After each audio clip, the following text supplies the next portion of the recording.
Ladies and gentlemen, the American jury and Bulldog Nation, nothing drives me crazier than when 1 + 1 = 2 and somebody wants to tell you that it doesn't equal 2. And what our country is going through right now is just scary. It's off the charts. It's all happening at once. And you know what? You got to ask yourself. Here's a great question. Why? Why? How can this be happening? And, you know, I can make up that list, the American Communist 10, and I can insert it in every topic that comes up.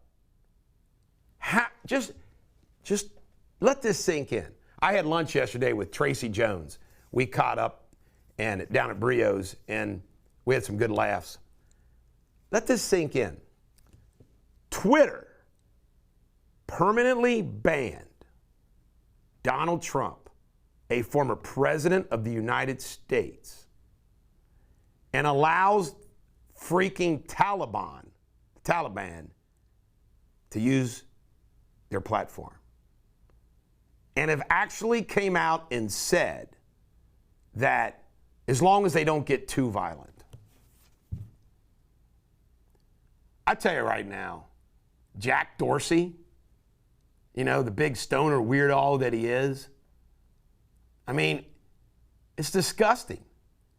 So when people say and comment about what happened in the last presidential election, and Twitter refused to do anything relating to Hunter Biden, and then after the election, of course, he admits it, and then after the election, bans Trump. It's incredible.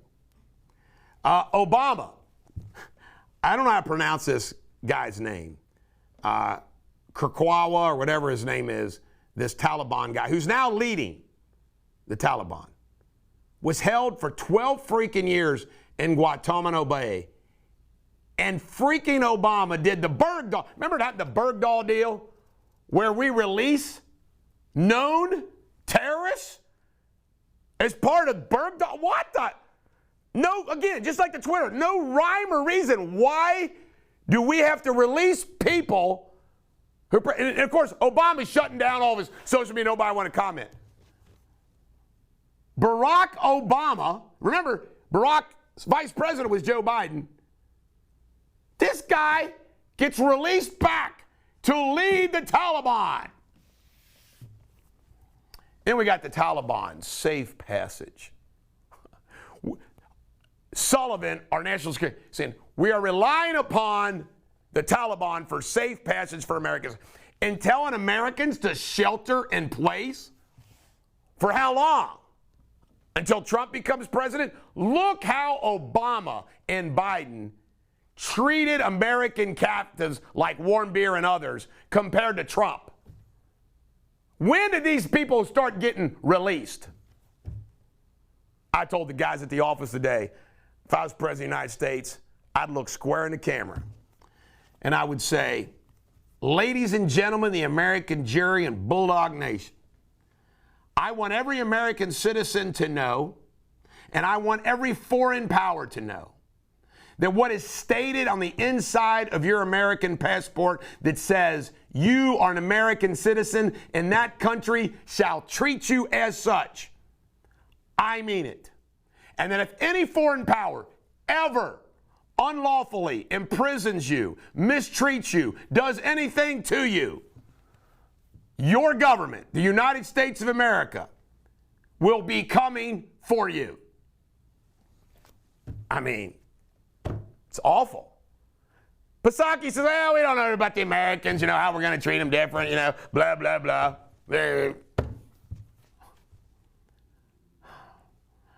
I am so mad at all of the people that bought their bullshit. And then how they all cheated with the write-in votes. Write-in votes. By the way, I know somebody that their wife lived in California, where they lived, His wife has not lived in this place for 10 years. Got 3 absentee voter ballots mailed to them. 3. 500 million refugee relocation. All Pelosi, Schumer, Biden, Obama, all they do, first, let's throw some money at it. Money, get some money, get some money. Let's get some money behind it. Relocating. They were living in their own damn country. There wouldn't have been any need for any freaking refugee. It's cheaper to keep them there. And by the way, all the attacks on Trump relative to Afghanistan, he made a deal with Taliban. They stayed the hell away. Everything was peaceful. We haven't lost a soldier for 18 freaking months there. How about this? Stephen Colbert.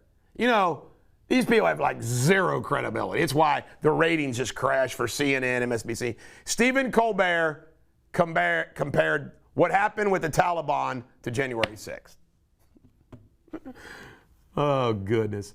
Jake Sullivan, National Security. By the way, how does any of these people involved in the Biden administration keep their damn jobs? Oh, and I said this to Tracy yesterday. Don't think for a minute. You guys got to understand. You got to use your common sense of what really goes on behind the scenes. Don't think for a minute. And I think at this point it's just between Jill Biden and Joe Biden. Don't think for a minute that the impact of what went down in Afghanistan this week is so great that Jill Biden and Joe Biden have not had a conversation about his leaving. I swear to you, I know it to the core. Because what went down in Afghanistan has got him rocked. Rocked. It's beginning. Biden Munchausen, I like to just keep reminding you of that. Afghanistan, Middle East, China, everywhere overseas, inflation, crime, the border, energy, mandates. Everything's under control till he becomes president. Why would a president of the United States intentionally break what was not broken? Why? Why? By the way, I keep asking that why. I'll answer the question for you. Because the forces of communism, socialism, China, Russia, North Korea, Iran, the progressive, the socialist, all of it, the globalists, the American Communist 10, they are controlling what's done. They want to destroy this country. They want to destroy it. Hey, treason is going on in this country like never before. Ready for this? 70% of Americans, I can't believe it's only 70%. I always like to joke about these polls. Where the hell are the other 30%? Where are they sleeping and thinking? 70% of Americans say crime is out of control in this country. 70%. That's an incredible number. When you start hitting 60, 70% type poll numbers, that means something. It's not like 50%, 51%, 70 freaking percent. Cuomo pardons. You hear about this? He pardoned like 10 people the other day. He'll be pardoning more. 3 of them were connected to killings. It's awful. Cincinnati council corruption. There was a story in the Inquirer talking about how we shouldn't lose hope about politics and buck up and everything else. Really? What has gone on in Cincinnati City Council, in our backyard, is so freaking symbolic of what goes on every day across this country with these damn swamps. It is a cesspool of graft and corruption. And they all claim that they're the good guys. Trump was the bad guy. Nobody has been investigated more in nothing turn up than Donald John Trump. Dandy Andy's in town. He's at the Chamber of Commerce, Eggs and Issues. By the way, you know what the Chamber of Commerce is in Northern Kentucky? The Chamber of Commerce is nothing where all the business folks suck up to each other, suck up to the government leaders, and get what they can. It's a country club set, baby. It's the country club set. And Andy Bashir, you watch. Bashir will get a standing ovation at the Eggs and Issues. He will. This is the Bulldog. Every dog has their day. Have a great day.